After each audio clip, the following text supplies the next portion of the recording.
వేద శివ శివో వేద వేదాధ్యాయీ సదాశివ తస్మాత్ సర్వ ప్రయత్నేన వేదమేవ సదా పఠేత్. శివుడే వేదము, వేదమే శివుడని మనకు శాస్త్రాలు చెప్తున్నాయి. అట్లాగే ఎంత ప్రయత్నమైనా చేసి వేదాన్ని రక్షించుకోవాలి.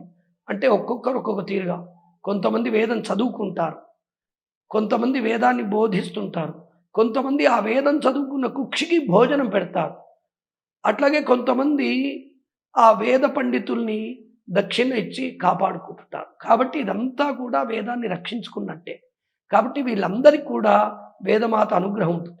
కేవలం వేదం చదువుకుంటేనే వేదాన్ని రక్షించుకున్నట్టు కాదు.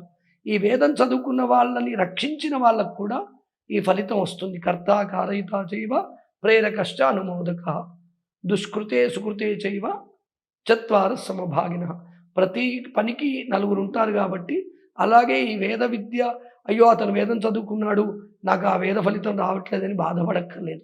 ఇవాళ మేము ఈ శ్రీ బ్రాహ్మణి సూర్యప్రకాశక విజయశంకర వేద స్మార్త పాఠశాల ట్రస్ట్ ద్వారా ఒక 500 మంది విద్యార్థుల్ని, అంటే పూర్తి స్థాయిగా ఒక 10 మంది క్రమపాఠిల్ని, ఒక 2 ఘనపాఠిల్ని, ఒక 50 మంది స్మర్తలు తయారు చేశాం. అలాగే గుళ్ళల్లో పూజ చేసుకోవడానికి, అంటే ఆ పిల్లవాడికి ఎంత మేధస్సు ఉంటే అంత మేధస్సుకి ఆ పిల్లవాడికి ఈ వైదిక సంస్కారాన్ని అందించాం. కాబట్టి ఈ వైదికంలో బ్రతకడం వల్ల అతనికి సద్బుద్ధులు పుడతాయి. కాబట్టి ఈ వేద పాఠశాలకి, ఈ వేదం చదువుకున్న వాడికి ఎంత పుణ్యం వస్తుందో, ఈ వేద పాఠశాలకి సహకరించిన వాళ్ళకి కూడా అంతే పుణ్యం వస్తుంది. కాబట్టి వేద శివ శివో వేద వేదాధ్యాయి సదాశివ తస్మాత్ సర్వ ప్రయత్నేన వేదమేవ సదా పఠేత్. ఎంత ప్రయత్నమైనా చేసి వేదాన్ని కాపాడుకోవడం మన లక్ష్యంగా మనం భావిద్దాం. అట్లాగే చాలామంది వేదం మేము ఎందుకు చదువుకోకూడదు అంటుంటారు. కాబట్టి వేదం అందరూ చదువుకోవచ్చా చదువుకోకూడదా అనేది పక్కన పెడితే, భగవంతుడు ప్రతి వాళ్ళకి అవకాశం ఇస్తాడు. ఆ అవకాశం ఇచ్చినప్పుడే ఆ యొక్క విద్య వాళ్ళకి సంప్రాప్తం అవుతుంది అనేది మీరందరూ నమ్మితే చాలు.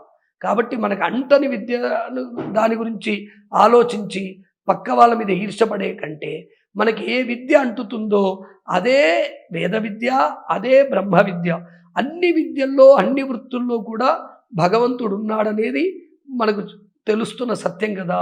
కాబట్టి వేదం మేమే చదవాలా, మీరే చదవాలా అనే ఈ విమర్శలు లేకుండగా అందరూ భగవంతుడు ఎప్పుడు ఏది మనకి ఆపాదిస్తాడో ఆ ఆపాదించిన విద్యను కానీ, ఆపాదించిన జీవితాన్ని సక్రమంగా పెద్దల మాటలు విని మనం జీవనం గడుపుకుంటే మనం ధన్యులం అవుతాము.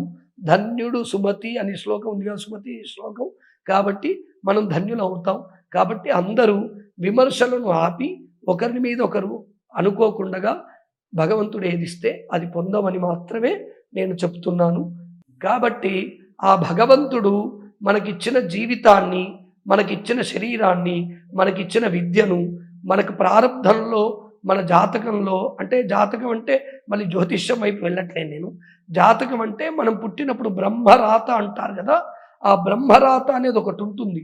ఆ బ్రహ్మరాత మనకి ఏదైతే విధించాడో ఆ విధానాన్ని, ఆ విధిని విధివశాత్ అంటారు. కాబట్టి ఆ విధిని మనం పొంది మనం ధన్యులవ్వడమే తప్ప ఒక విద్యను కానీ, ఒకరిని చూసి కానీ మనం విమర్శించకుండా మనం జీవితాన్ని గడుపుకుంటే మనం అందరం కూడా ధన్యులం అవుతాం.